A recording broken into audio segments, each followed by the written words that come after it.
procédure en cours. Alors, dans ce cas, comment est-ce que les règlements disciplinaires étaient appliqués et qui les faisait respecter au sein de la FFR? Le secrétaire général est en charge de tout ce qui est règlement intérieur, règlement disciplinaire. C'est le secrétaire général qui a la charge de la Fédération française de rugby de tout cela.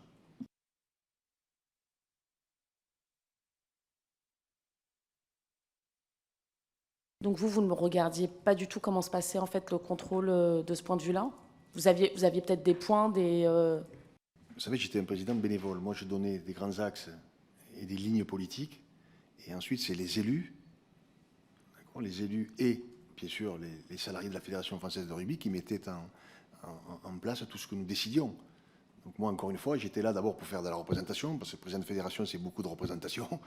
Et j'avais deux chantiers très, très importants.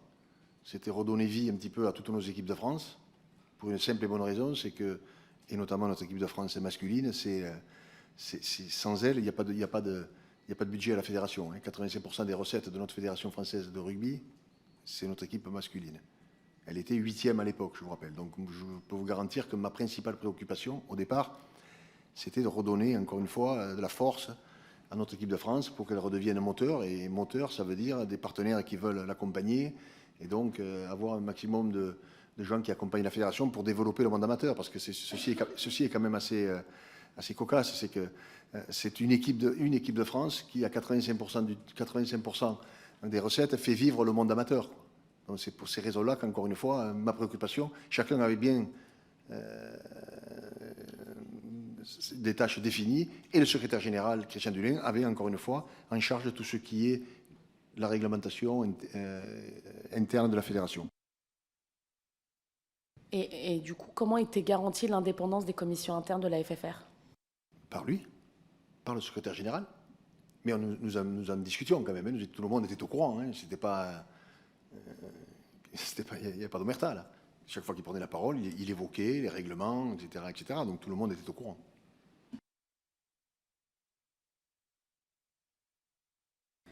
S'agissant du contrat de partenariat maillot, comme je vous l'indiquais dans les propos liminaires, signé entre la FFR et la société AIA, nous souhaiterions que vous réagissiez aux propos tenus par M. Laurent Gabanini, directeur général de la FFR. Selon M. Gabanini, le contrat de partenariat a été réputé et jugé comme conforme et au juste prix. Ce contrat n'a absolument pas été remis en question dans le cadre de ce procès. Donc la fédération ne pouvait pas remettre en cause ce contrat puisqu'il a été fait en totale conformité dans les règles du droit et de la concurrence et au juste prix. Or, un extrait du jugement avait largement circulé dans la presse, notamment celui-ci. La procédure de mise en concurrence a été réduite afin que seule la société AIA formule une proposition. La procédure de mise en concurrence du contrat de sponsoring maillot et sa conclusion ont-elles été mises en cause au cours du procès? Sincèrement, je vous ai dit, je ne veux pas parler d'une chose où la procédure est en cours, donc je ne parlerai pas de cette histoire-là. Les choses sont claires. Alors là, pour le coup, on ne vous demande pas de réagir par rapport à l'appel qui a été fait. C'est juste sur le jugement qui, lui, a été prononcé et sur les propos qui ont été tenus par M. Gabanini, alors même qu'un extrait du jugement a été largement révélé dans les médias. Donc, est-ce que vous nous confirmez est-ce que vous nous confirmez que ce qui a été déclaré dans le jugement qui a été prononcé, eh bien, la procédure de mise en concurrence a été conduite afin que seule la société AIA formule une proposition? C'est ce que j'ai dit au procès, c'est faux. On a fait les choses comme il a fallu, c'est bien pour ça que nous contestons. J'entends que vous disiez que c'est faux, mais ce que je vous demande, c'est est-ce que c'est ce qui a été rendu dans le jugement? Non, dans le rendu du jugement, il n'y a que la valeur du sponsoring maillot était logique. Voilà, ça c'est clair. Tout le monde a dit que c'était le prix du marché. Ça a été dit. Mais vous savez, quand on a signé ce partenariat, nous étions entre la 6e et la 8e place. C'est sûr que c'est plus la même chose aujourd'hui, où notre équipe de France, malgré sa défaite sur le quart de finale, à 80% de victoires en 4 ans, est redevenue l'une des 4 meilleures équipes du monde. C'est sûr qu'aujourd'hui, c'est certainement plus le même prix. Mais à l'époque, croyez-moi, personne ne voulait être partenaire de l'équipe de France de rugby. Enfin, quand je dis partenaire maillot, il y avait heureusement des partenaires à la fédération. Donc, vous nous dites, grosso modo, que cette phrase n'est pas dans le jugement. La procédure de mise en concurrence a été conduite afin que seule la société AIA formule une proposition. Et que ça y soit, je ne vous dis pas que ça n'y est pas, mais ce que je peux vous garantir, c'est que nous contestons. Ça, j'entends que vous le contestiez, il y a aucun souci. Sauf que nous, en fait, Monsieur Gabanini nous dit que ça n'est pas dans le jugement. Donc c'est pour ça qu'on vous pose la question. Est-ce que cette phrase fait bien partie du jugement qui a été rendu en première instance? Et je vous le répondrai en fin de matinée.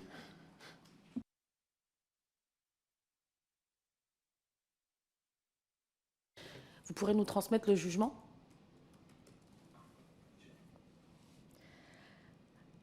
Alors, pouvez-vous revenir sur les conditions de passation en 2018 de ce contrat de partenariat? Comment, en tant que président de la FFR, avez-vous veillé à la bonne application des règles de concurrence, de transparence et de publicité de la procédure? L'ensemble des partenaires majeurs de la FFR ont-ils été consultés dans de bonnes conditions et en même temps, sans qu'une société soit consultée en premier? Sincèrement, je vous ai dit que je ne répondrai pas à ces questions, je n'y répondrai pas. Mais j'y ai déjà répondu, hein. Je veux dire, vous faites un double travail. Hein. Vous allez auprès du tribunal, ils vont vous dire les réponses que nous avons données. Hein.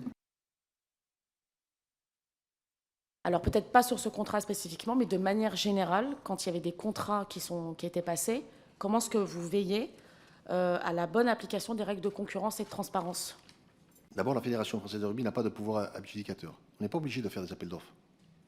D'accord ? Nous, on en a fait un concernant le sponsoring maillot, parce que c'est unique, un sponsor maillot.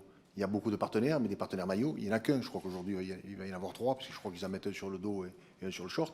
Mais à l'époque, il n'y en avait qu'un, donc c'était unique. C'est pour ces raisons-là qu'on avait fait un appel d'offres.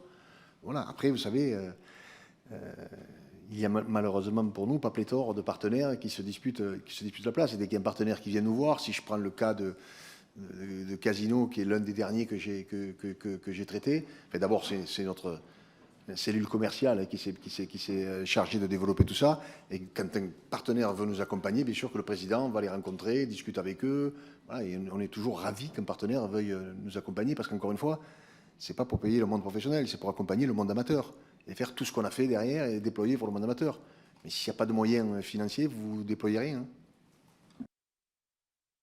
Alors justement, peut-être pour nous expliquer comment ça se passe quand on décide de faire un partenariat, comment ça se passe? Si on ne fait pas d'appel d'offres, comment les choses se mettent en place? On enlève l'appel d'offres maillot. D'accord? Oui, bon. Donc, je vous prends le cas des casinos. Voilà. Nous, j'en étais le premier. J'avais, comme tout le monde, son réseau, donc j'essayais d'aller voir des entreprises, est-ce qu'elles veulent nous accompagner, être partenaires de la fédération, etc. Des fois c'est oui, des fois c'est non, etc. Et puis, on a quand même heureusement une cellule commerciale à la fédération qui travaille bien.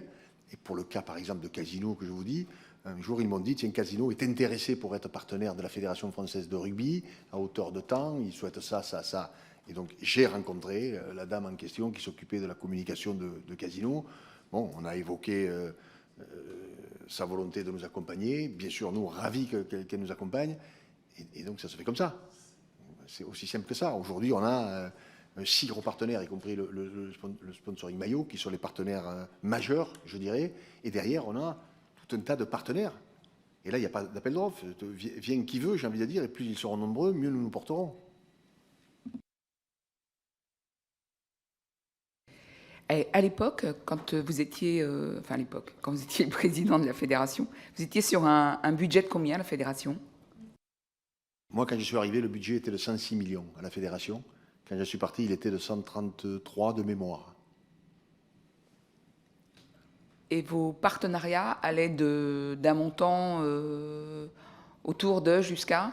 Oh, grosso modo, ce qu'on appelle le socle commun pour les partenaires majeurs est de 3,2 millions plus tout ce qu'ils activent. Ça, c'est les 6 partenaires majeurs.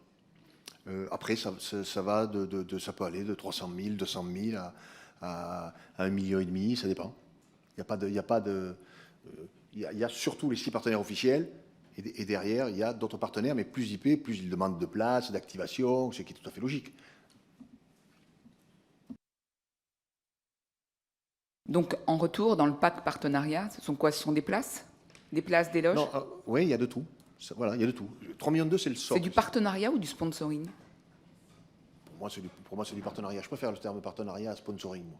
Même si c'est les deux, puisqu'on les voit, ils sont visibles. Oui. Certains plus que d'autres. Même si c'est pas la même chose. Oui, mais bon, pour moi, c'est partenariat et sponsoring. Moi, j'aime beaucoup le terme partenariat. Pourquoi? Parce que ça montre une certaine fidélité. On est partenaire, on nous accompagne et on a la chance à la fédération d'avoir des partenaires ancestraux, j'ai envie de dire, qui nous accompagnent depuis plus de 30 ans. La GMF, la Société Générale, Orange un peu moins, mais est un partenaire fidèle. Et donc, on est fiers on est fiers de tout ça. Donc, pour moi, c'est partenaire et sponsoring. Et je vous le dis, les 6 partenaires majeurs, le socle, alors peut-être que ça a évolué maintenant, hein. Moi, ça fait près d'un an que je suis parti, mais le socle était de 3,2 millions, plus tout ce qu'ils activaient et qui coûtait bien sûr de l'argent. Alors, dans les 3,2 millions, il y a déjà des places, hein, je vous rassure, hein.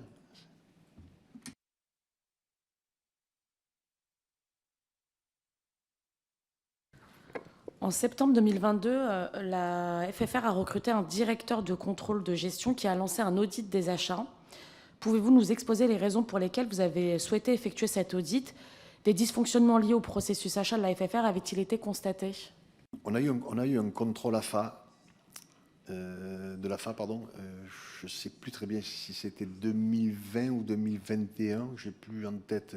Et il nous avait donné certaines préconisations. Et en fonction de ces préconisations, effectivement, notre directeur général, Laurent Gabanini, a fait en sorte d'aller dans le sens des préconisations de l'AFA et donc de nommer un directeur pour tout ce qui est contrôle des achats et autres.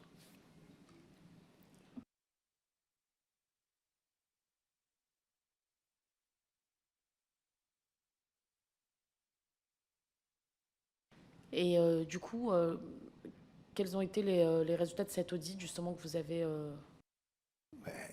Peut-être qu'il est arrivé après moi. Moi, je suis parti 3 mois après, hein.